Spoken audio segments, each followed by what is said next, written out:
Hey everyone, I hope you're doing well and staying safe during this time. If you're new here, welcome to the channel. Like I said, thank you so much for checking me out. If you haven't done so, please make sure to hit that subscribe button just right below the video. Cool, thank you so much. I really do appreciate it. And if you're returning, welcome back. Thanks again for your support. I truly do appreciate having you here. Watching the U.S. attempt to destroy their best chance at becoming a leader in the blockchain world. Hashtag XRP. I think it's so crazy that the United States chose to attack the national hero of blockchain, Ripple and XRP, who are U.S. companies, and set the U.S. back in becoming a leader in the internet of value. It is so embarrassing and so crazy that we have such corrupt agencies in our government that we're choosing to set back our entire nation, make it so other countries get a head start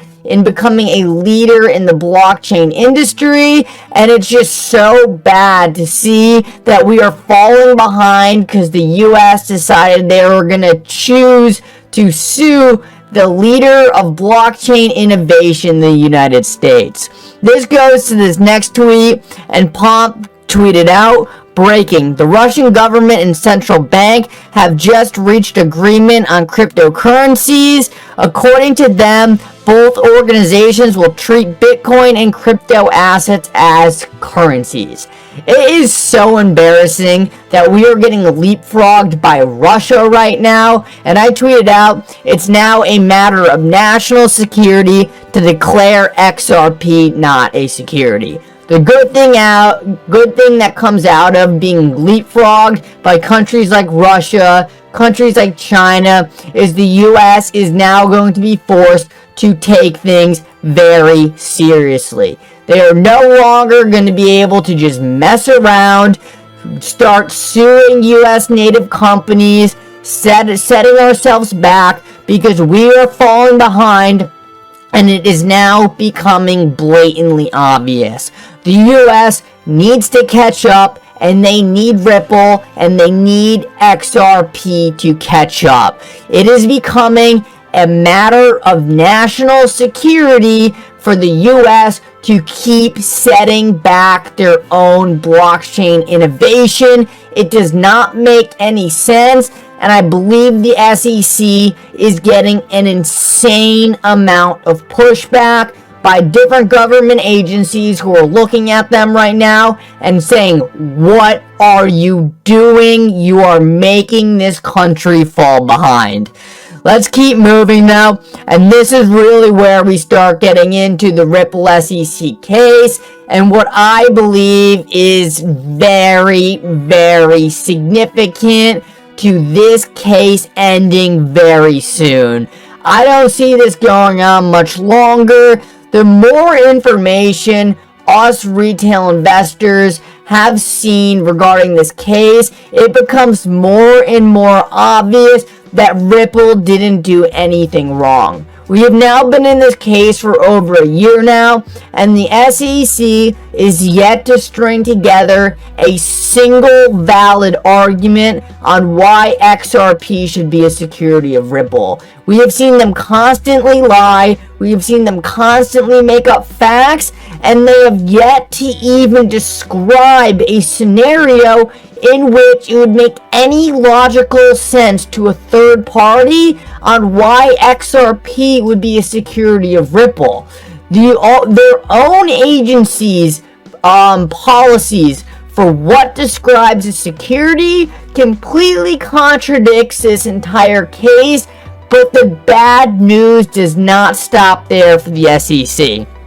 We can see right here, and I presented this the other day, but I think this is very significant. Stephen Hubert tweets out a quote from William Hinman, and he says, Director Hinman offered that a token issuance should come after companies build out their infrastructure through traditional fundraising methods. If you create your network first and then go offer a token, it could save you a headache down the road. So right here, and I want you guys to keep track of this.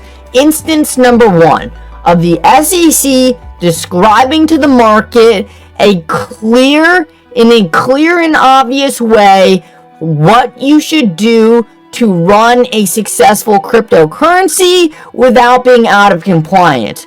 Just so happens, this is exactly what Ripple did. They created a network and then created a token, used the token for utility and not to build out the blockchain. And right here, we have proof from Mickey B. Fresh saying in June 2013, after XRPL, aka Ripple Network, was built, Ripple kicked off XRP giveaway. 25,000 beta users of XRP coins were given out primarily to enable trading of Ripple payment network as a currency. So right here, we have proof that XRP, the XRP ledger was created, it was built, and then XRP was put on the ledger so that it could be used for utility. This is exactly what William Hinman said that you should do in order to operate a successful network. Yet what does William Hinman do? He goes out and sues Ripple, the company who did everything exactly like he said, and gave the company Ethereum, who held an ICO and did the exact thing he said not to do, a free pass. Let's keep moving though. We also saw this the other day. Jeremy Hogan tweeted out, and this is directly from the Ripple filing regarding why they should be allowed to argue fair notice. Jeremy Hogan tweets out, the SEC argued that prior lawsuits against cryptocurrency companies provided fair notice to Ripple. However, half the lawsuits did not involve sale of any digital asset at all, and the other half involved companies that held ICOs. Oh yeah, and the first lawsuit was in 2017.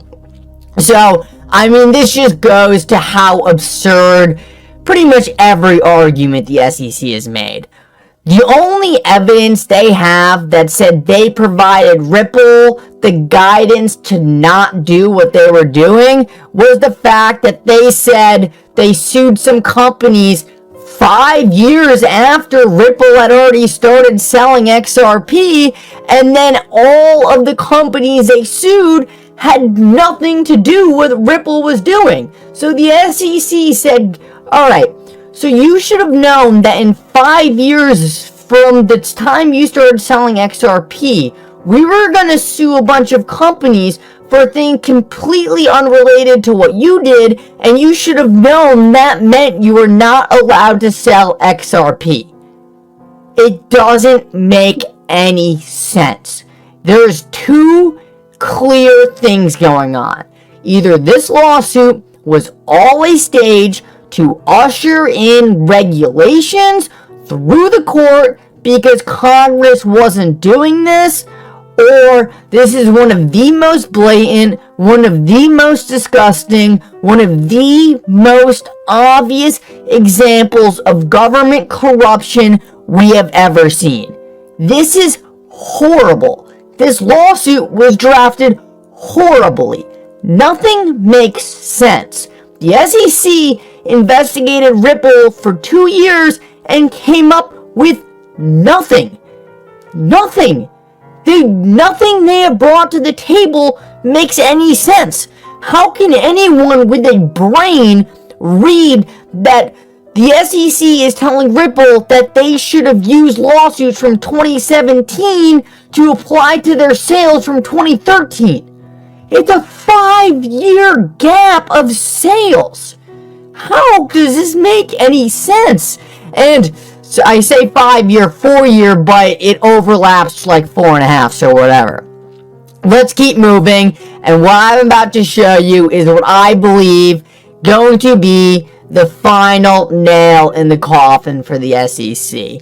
The SEC has been praying they were going to be able to lie their way through this lawsuit. They were going to be able to present BS information to the court like this, and they were hoping the court would blindly trust them. They were hoping because they are the SEC, they could say whatever they wanted and people would just believe them. They didn't need real evidence.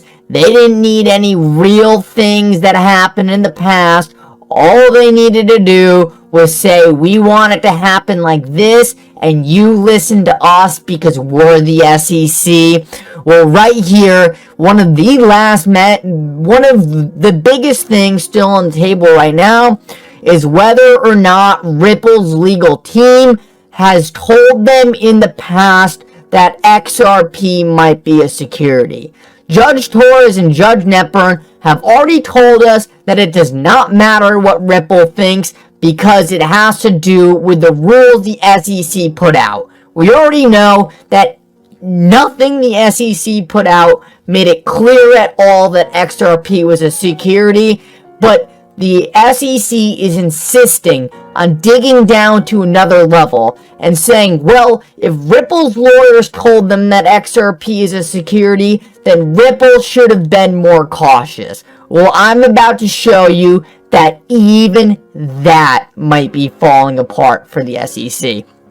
Right here we have Fred. He's actually a lawyer. I don't know specifically what he does, but he tweeted, FYI, highly confident Ripple's legal memos will say, having personally written dozens of these, XRP is likely not a security, XYZ reasons, but then on the other hand, it could be considered a security for ABC reasons, hedging, or great corporate lawyering. So what he's saying, he's like, no one knew the rules back in 2013, so Ripple's lawyers probably said it could be this, this, and this, or this, this, and this. It could either be a security or it can't be a security, and this is why, and this is why.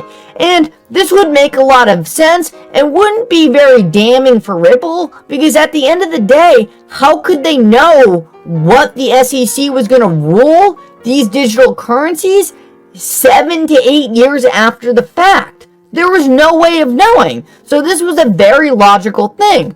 We also know that it is highly unlikely that the Ripple lawyers told them XRP is likely a security, because then it would have made no sense for them to fight this case, because they know this would have come up at some point and it wouldn't have been a good look. But wait for what I'm about to show you.